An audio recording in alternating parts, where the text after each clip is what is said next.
مثلاً آج کی فجر کی نماز آپ نے پڑھی تو نیت کیا ہوگا الحمدللہ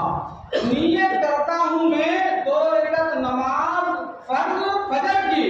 واسطے اللہ تعالیٰ کے منہ میرا کعبہ شریف کی طرف،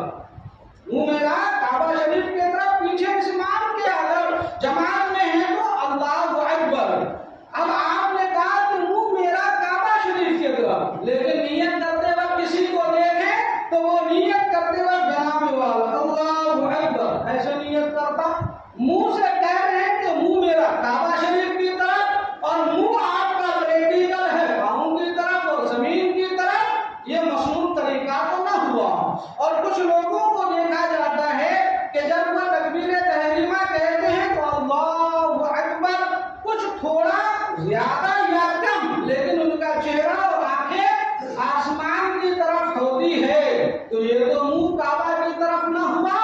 لہذا تکبیر تحریمہ کہنے کا مصنون طریقہ یہ ہے کہ پہلے آپ ہاتھوں کو اپنی حالت پر چھوڑ دیں، انگلیاں نہ